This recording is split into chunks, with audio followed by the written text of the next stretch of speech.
আজ সুচিত্রা ভট্টাচার্যের ঘোড়ামারায় একটি রাত। নার্ভাস মুখে এদিক ওদিক তাকাচ্ছিল সুমন। বিকেলবেলাতেও স্টেশনটাকে এমন পাণ্ডব বর্জিত মনে হয়নি। এখন চারদিকটা কেমন ঘুরঘুরটি অন্ধকার। স্টেশনের আশপাশে একটা দুটো যা দোকানপাট ছিল তাও বন্ধ হয়ে গেছে বহুক্ষণ। কোথাও কোনো জনমনীষীর চিহ্নটি নেই। কানে আসে শুধু ঝিঁঝি পোকার গা শিরশির করা আওয়াজ। পার্থ প্ল্যাটফর্মের সিমেন্টের বেঞ্চিতে বসে পড়েছে। কমফর্টারে কান মাথা ঢাকতে ঢাকতে গজগজ করে উঠল, তোর জন্যই লাস্ট ট্রেনটা মিস করলাম।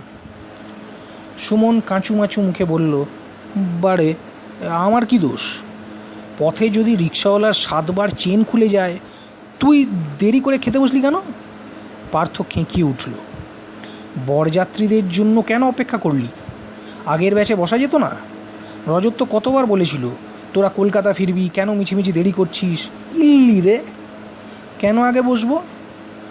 বরযাত্রীদের জন্য ব্যাচটা সবসময় স্পেশাল হয়। আরে ওদের জন্য কত কি আলাদা করে তোলা ছিল দেখেছিস? সলিড মাংসের পিস, গোবদা ফিশ ফ্রাই, জল ভরা তালশাঁস সন্দেশ। তুই কি হ্যাংলা রে? খাওয়াটাই কি জীবনের মুখ্য? আরে ফ্যাচ করিস না, তুইও কিছু কম টানিস নি। চেয়ে 5খানা ফিশ ফ্রাই খেলি, 1 ডজন সন্দেশ সাবার করলি, ভাবছিস আমি কিছুই লক্ষ্য করিনি? আহা, চটে যাচ্ছিস কেন? ঝপ করে আহারের প্রসঙ্গটা চেপে গেল পার্থ। হাত মুখ নেড়ে বলল, এখন কি করা যায় তাই বল। সারা রাত এভাবেই কি ভ্যাবলার মতো বসে থাকবো? এই চিন্তাতেই তো গায়ের লোম পর্যন্ত খাড়া হয়ে যাচ্ছে সুমনের। হাওড়া থেকে ঘোড়ামারা স্টেশন ট্রেনে পাক্কা 1 ঘন্টা 20 মিনিট, অর্থাৎ কমপক্ষে 50 কিলোমিটার। এই রাত দুপুরে কীভাবেই বা ফেরা যাবে এতটা পথ? মাইল খানেকের মধ্যে হাইওয়ে আছে বটে, কিন্তু সেখানেও কি বাস টাস পাওয়া যাবে এখন? তাছাড়া হাইওয়েতে নাকি চোর ছেঁচড়ের বেজায় উপদ্রব। রজতই গল্প করছিল, এদিককার চোররা নাকি ভারী নচ্ছার। কিছু না পেলে তারা নাকি জামা কাপড় খুলে নিয়ে চলে যায়। এই হাড় কাঁপানো মাঘের রাতে তেমন কারো পাল্লায় যদি পড়ে, রজতদের বাড়ি ফিরে যাবে কি? কিন্তু সেও তো মেলা দূর, স্টেশন থেকে না হোক 2-2.5 মাইল। রিক্সাওয়ালা তো তাদের নামিয়ে দিয়েই একদম উল্টো দিকে ছুট মারল। স্ট্যান্ডেও আর গাড়ি নেই। শীতে কাঁপতে কাঁপতে অতটা রাস্তা হাঁটা কি এখন সম্ভব? ইস, কি কুক্ষণে যে রজতের দিদির বিয়েতে নেমন্তন্ন খেতে এসেছিল আজ। বাড়িতে পই করে বলে দিয়েছিল সুমন যেন অবশ্যই রাতে ফিরে আসে। কাল কি ঝাড় যে কপালে আছে। হতাশ মুখে সুমন বলল, চোখ কান বুঝে কয়েকটা ঘন্টা কাটাতেই হবে রে, উপায় নেই। খোলা প্ল্যাটফর্মে ঠান্ডায় জমে কুলপি হয়ে যাব যে। একটা কাজ অবশ্য করা যায়, ওপারে টিকিট কাউন্টারের সামনে এই ঢাকা মতন জায়গা আছে একটা, বেঞ্চি টেঞ্চিও আছে। বিকেলে ট্রেন থেকে নেমে দেখেছিলাম, ওখানেই যাই চল, অন্তত ঠান্ডাটা তো কম লাগবে। চল তবে। উঠে পড়ল পার্থ। ওভারব্রিজের দিকে এগোচ্ছে 2 বন্ধু। চাপ কুয়াশায় ছেয়ে আছে চড়াচড়। প্ল্যাটফর্মের বাতিগুলো কেমন ঝাপসা। আকাশে চাঁদ উঠেছে আধখানা। কুয়াশার দাপটে তারও বেশ নিষ্প্রভ দশা। জ্যোৎস্না যেন পৌঁছাতে পারছে না পৃথিবীতে। সিঁড়ি দিয়ে উঠতে সুমন বলল, জায়গাটা বড় নিঝুম রে, মনে হচ্ছে যেন ভৌতিক স্টেশন, তাই না? পার্থ ট্যারচা চোখে তাকালো, তুই বুঝি ভূতে বিশ্বাস করিস? আরে তা নয়, তবে এত শুনশান, কেমন একটা আলো আঁধারের খেলা চলছে, তোর গা ছমছম করছে না? ধুস, আমি ভূতে বিশ্বাস করি না। না রে, এইসব জায়গায় কিন্তু ভূত থাকার খুব চান্স। কথায় কথায় দুই বন্ধু পৌঁছে গেল ওভারব্রিজের মাথায়। ঠিক তখনই কোথায় যেন একটা কুকুর ডেকে উঠল করুণ সুরে। সঙ্গে সঙ্গে এক বাজখাই হুঙ্কার, টিকিট! বেজায় চমকেছে দুই বন্ধু। ওদিকের সিঁড়ির মুখে এক দশাশই চেহারার লোক দাঁড়িয়ে, পরনে সাদা প্যান্ট, কালো কোট, গায়ের রং গাঢ় কৃষ্ণবর্ণ। লোকটা আবার হাঁক পারল, টিকিট, টিকিট! এই খোকারা, জলদি টিকিট দেখাও। খোকা সম্বোধনটা ঠং করে কানে লেগেছে দুজনেরই। হোক না ফার্স্ট ইয়ার, কলেজে তো পড়ছে। একটা অজানা লোক তাদের খোকা বলে কোন আক্কেলে? অসন্তুষ্ট গলায় সুমন বলল, আমরা হাওড়া থেকে রিটার্ন কেটেই উঠেছি। কিন্তু রাত 12টার পর তো ওই টিকিট আর চলবে না। রাত 12টার পর তো আপনাদের ট্রেনও নেই। পার্থর স্বরে বিরক্তি। কাল সকালে আমরা নতুন টিকিট কেটে নেব। ঠিক আছে। লোকটা যেন সামান্য নরম হয়েছে। তা এখন চললে কোথায়? ওই ঢাকা জায়গাটায় গিয়ে বসবো। ওখানে? লোকটার স্বরে যেন একটু চিন্তান্বিত ভাব। ওখানে বসাটা কি ঠিক হবে? বেঠিক কি আছে?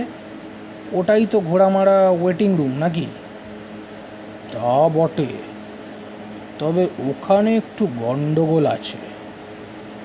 তিনি কিন্তু যখন তখন এসে পড়তে পারেন। তিনি? সুমন আর পার্থ মুখ চাওয়াচাওয়ি করল। কে তিনি? যিনি মাঝে মধ্যেই রাত বিরেতে হানা দেন। গলা নামালো লোকটা। আর একবার যদি তোমাদের ওখানে দেখতে পায় তো হয়ে গেল। সুমনের বুকটা ধুক ধুক করে উঠল। খপ করে চেপে ধরেছে পার্থর হাত। পার্থ গলা খাঁকারি দিল, এই আপনি কি আমাদের ভয় দেখাতে চাইছেন? বালাই ষাট, তোমরা ভয় পাবে কেন? তিনি কখনো কারো অনিষ্ট করেন না। ওখানে বসে থাকলে টানা হ্যাচড়া করে ধরে নিয়ে যাবেন, এই যা। যেসব প্যাসেঞ্জার ট্রেন না পেয়ে আটকে যায় তাদের উপর ভীষণ মায়া ওর। সুমন ফের আঁকড়ে ধরেছে পার্থর হাত। ফিসফিস করে বলল, এই চল, যেখানে ছিলাম সেখানেই ব্যাক করি। কি দরকার ভূতটুতের খপ্পরে পড়ার? ছাড় তো। পার্থ হ্যাঁচকা টান দিল সুমনকে। আমরা ওখানেই যাব, কিচ্ছু হবে না। বলেই তরতরিয়ে সিঁড়ি ধরে নামছে। একদম নিচের ধাপিতে এসে ঘুরে তাকালো। লোকটা এখনো ঠায় দাঁড়িয়ে। পার্থ চেঁচিয়ে বলল, আপনার ভূত বাবাজি আজ এদিকে আর আসবে না, বুঝেছেন? এই শর্মাকে ভূতেরাও ডরায়। লোকটা হঠাৎ অট্ট হাসিতে ফেটে পড়ল। হাসিটা ছড়িয়ে যাচ্ছে নির্জন প্ল্যাটফর্মে। হাসতে হাসতে লোকটা চলে গেল ওভারব্রিজ বেয়ে। ক্রমশ মিলিয়ে গেল অন্ধকারে। বিশ্রামাগার লেখা জায়গাটায় আলো টালোর বালাই নেই। প্ল্যাটফর্মের টিমে বাতিরাই যা দু এক কুচি আলো ছিটিয়ে দিচ্ছে। আবছা আধার মাখা বেঞ্চিতে সুমনকে নিয়ে বসেছে পার্থ। বন্ধুর পিঠে জোরসে একটা চাপড় মেরে বলল, কিরে, খুব ঘাবড়েছিস? সুমন ঢোক গিলল। না মানে, লোকটা যা বলল তাতে মনে হয়। ধুত, আরে পাত্তা দিস না তো। বুঝলি না, লোকটা ধান্দা। রাত দুপুরেও ঘাপটি মেরেছিল। যদি কোনো বিনা টিকিটের প্যাসেঞ্জার পায়। আমাদের কবজা করতে পারলো না তো, তাই একটু ফিচলেমো করে চলে গেল। বলছিস? আমার কিন্তু, আরে ভয়কে জয় করতে শেখ। দেবো তোকে একটা ওই ভয় তাড়ানোর দাওয়াই। কি দাওয়াই? আছে আছে, গান। আয়, দুজনে মিলে গলা ছেড়ে গান গাই। এখন গান এখানে? ইয়েস। শীত জব্দ চানে, ভয় জব্দ গানে। চান তো এক্ষুনি করা যাবে না, এক গানেই এখন ডবল এফেক্টই আনবো।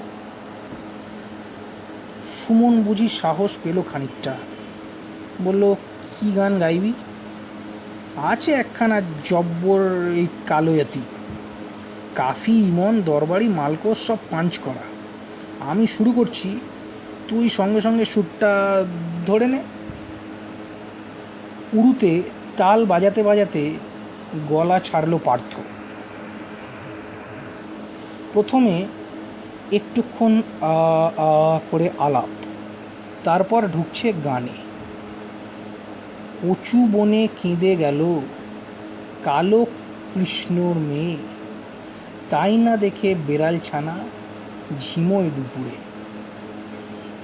নানার কায়দায় খেলিয়ে খেলিয়ে গেয়ে চলেছে পার্থ, ওই 2 লাইন। শুনে শুনে সুমনও কণ্ঠ মেলাল। যৌথ স্বর কখনো সপ্তমে চড়ে, কখনো নেমে আসে খাদে।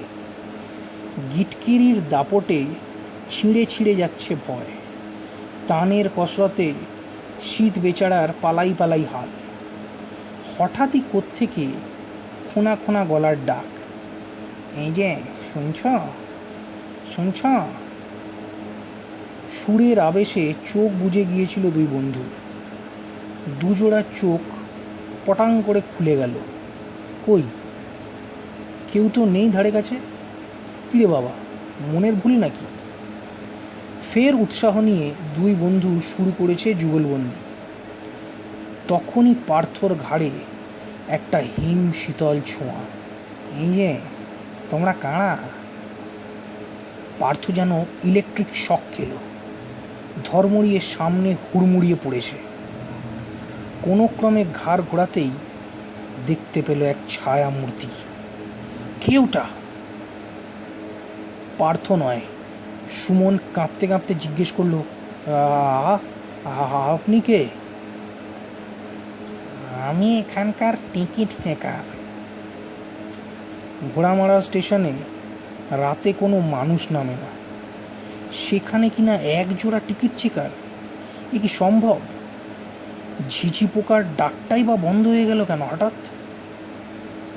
বেঞ্চিতে ভর দিয়ে পার্থ উঠে দাঁড়ালো। তোতলাতে তোতলাতে বলল, আমাদের টিকিট আছে, বিশ্বাস করুন।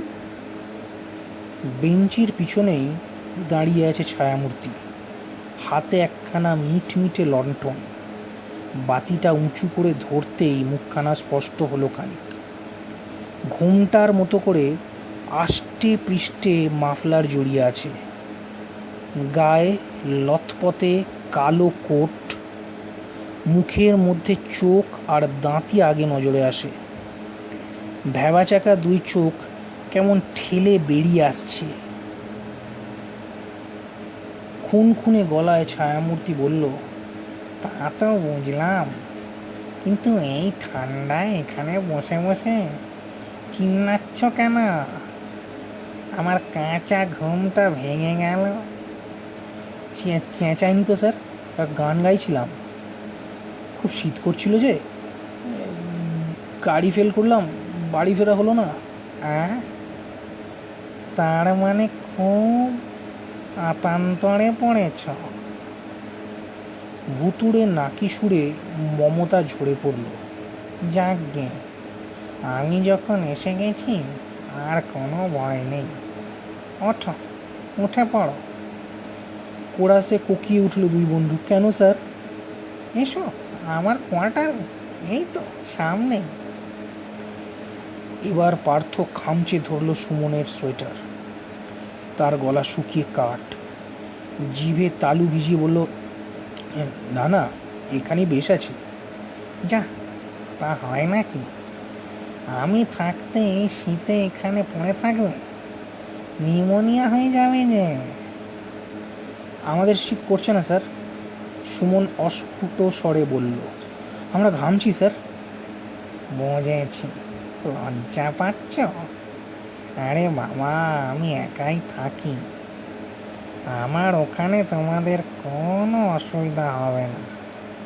আমার খাট আছে, বিছানা আছে, কম্বল আছে, আরাম করে কয়েক ঘন্টা শুয়ে নাও। পার্থ ডুকরে উঠল। লাগবে না স্যার, আমাদের ঘুম পাচ্ছে না। দেখো ছোকরা, পাকামি করো না, তাহলে আমি কিন্তু বকব। আই, ভূতের বকুনি, সর্বনাশের মাথায় পা। সুমন ফিসফিস করে পার্থকে বলল, বেশি চটিয়ে দিস না, ঘাড় মটকে দিতে পারে। ছায়ামূর্তি ঠিক শুনতে পেয়ে গেছে, বলল, মা, ছি ছি, এ কি কথা, এসো না আমার সঙ্গে, রসগোল্লা খাওয়াবো। আমাদের খিদে নেই স্যার। আবার কোরাস বেজে উঠল। আমরা বিয়ের বাড়িতে প্রচুর খেয়েছি। তোমরা এমন করছো কেন? কত আদর করে ডাকছি তোমাদের, এসো এসো আমার সঙ্গে। বলেই খপ করে হাত বাড়ালো ছায়ামূর্তি। ধরে ফেলেছে পার্থর হাত, বরফের মতো হিম আঙুলগুলো টানছে পার্থকে। পার্থ পলকে অজ্ঞান, করতে করতে সুমনও। কখন জ্ঞান ফিরল জানে না পার্থ। চেতনা আসার সঙ্গে সঙ্গে আবার ভিড়মি খাওয়ার জোগাড়। মুখের কাছে ঝুঁকে আছে সেই গজাল গজাল দাঁত, ঠেলে আসা চোখ। দন্ত পংক্তি বিকশিত হলো। কি এখন কেমন বোধ করছ? পার্থ অতি কষ্টে বলল, আমি কোথায়? আমার ঘরে, আমার বিছানায় শুয়ে আছো। সত্যি তো, এ তো একটা ঘরই বটে। আলো নেই তেমন, বোধহয় লণ্ঠন জ্বলছে। তার মধ্যেও দেওয়াল টেওয়ালগুলো বুঝতে অসুবিধা হয় না। আশ্চর্য, মাথার ওপর একটা সিলিং ফ্যানও আছে। সুমনেরও সংজ্ঞা ফিরেছে। সে শুয়ে আছে সিটিংয়ে, চোখ খুলেই বুঝে ফেলেছে। ঘর ঘরে গলায় বলল, আমরা এখানে এলাম কি করে? বুড়ো মানুষটাকে খুব খাটিয়েছ, দুজনকে টেনে আনতে গিয়ে আমার ঘাম ছুটে গেছে। গজাল দাঁত বিছানার কোণে বসল। খ্যাচ করে শব্দ হলো একটা।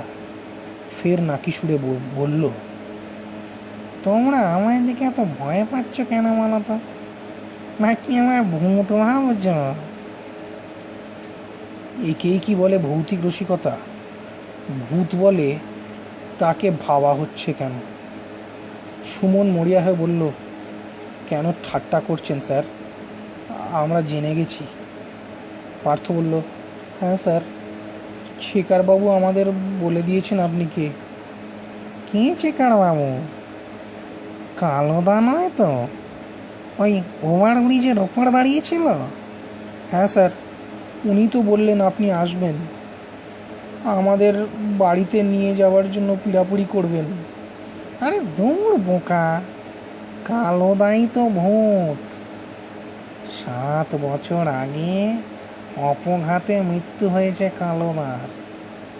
রানিং ট্রেনে উঠতে গিয়ে পা পিছলে পড়ে গিয়েছিল, কেটে একেবারে 2 আধখানা এই ঘোড়ামারা স্টেশনে। তারপর থেকে রাত বিড়েতে লোককে ভয় দেখানোর জন্য দাঁড়িয়ে থাকে ওখানটায়। বেঁচে থাকার সময় যাত্রীদের উত্ত্যক্ত করতে খুব, মরে গিয়েও অভ্যেসটা যায়নি। ও, আপনি তাহলে সেরকম কিছু নন? সুমন সোজা হয়ে উঠে বসল। সত্যি, এতক্ষণে আমাদের আত্মারাম খাঁচা ছাড়া হওয়ার জোগাড় হয়েছিল। সাহসী পার্থ উঠে বসেছে, তবে তার এখনো ধন্দ যায়নি। জুলজুল চোখে দেখছে গজাল দাঁতকে। সন্দিগ্ধ গলায় বলল, কিন্তু আপনার গলার আওয়াজটা তো। আরে ম্যালেরিয়ায় ভুগে ভুগে হয়েছে ভাই। এককালে ঘোড়ামারায় মশার খুব সুনাম ছিল তো, কামড়ালেই পালা জ্বর। গজালদাত ফোঁস করে একটা শ্বাস ফেলল। এখন আর সেই রামও নেই, অযোধ্যাও নেই, সেই সব পিনপিনে মশা আর কোথায় এখন? ঝোপ ঝাড় সাফ হয়ে গেছে। ঘরে ঘরে মশা মারা ধূপেরও উৎপাত। কত সব ট্যাবলেট বেরিয়ে গেছে। বুঝলাম। তা আপনার কোয়ার্টারটা এত অন্ধকার কেন? আরে লোডশেডিং চলছে যে, ঘোড়ামারায় এরকমই হয়। কারেন্ট এই আছে, এই নেই। যাকে যাক, তোমরা নিশ্চিন্ত হয়ে ঘুমিয়ে পড়ো। কম্বলগুলো ভালো করে গায়ে টেনে নাও। কদাকার লোকটাকে আর তেমন কিম্ভূত কিমাকার লাগছিল না পার্থসুমনের। চেহারা যেমনই হোক, লোকটা সত্যি বড় ভালো। নিজের বোকামির জন্য মনে মনে হাসিও পাচ্ছিল দুই বন্ধুর। আসল ভূতকে মানুষ ভেবে তারা কিনা এক জ্যান্ত মানুষকে ভূত ভেবে ফেলেছিল। ছ্যা ছ্যা। গজালদাঁত লণ্ঠন নিয়ে বেরিয়ে যাওয়ার পর সুমন বলল, বিশ্বাস হলো তো ভূত আছে কি নেই? ওভারব্রিজের কালোদার কথা ভেবে গায়ে কাঁটা দিয়ে উঠল পার্থর। তবু জোর করে একটা তাচ্ছিল্যের সুর ফোটালো গলায়। দূর, ওটা কি একটা পাত্তা দেওয়ার মতো ব্যাপার? ঘুমিয়ে পড়। কম্বলের ওমে সুমনের চোখ জুড়িয়ে এলো। 2 মিনিটের মধ্যে পার্থরও নাক ডাকছিল। মিশমিশে অন্ধকারে একটাই আওয়াজ, ফর ফর। কনকনে ঠান্ডায় কাক ভরে ঘুম ভেঙে গেল সুমনের। চোখ রোগড়ে উঠে বসতেই শরীর হিম। পাগলের মতো দুহাতে ঝাঁকাচ্ছে পার্থকে। জাগতে না জাগতেই পার্থর চক্ষু চড়ক গাছ। এ তারা কোথায়?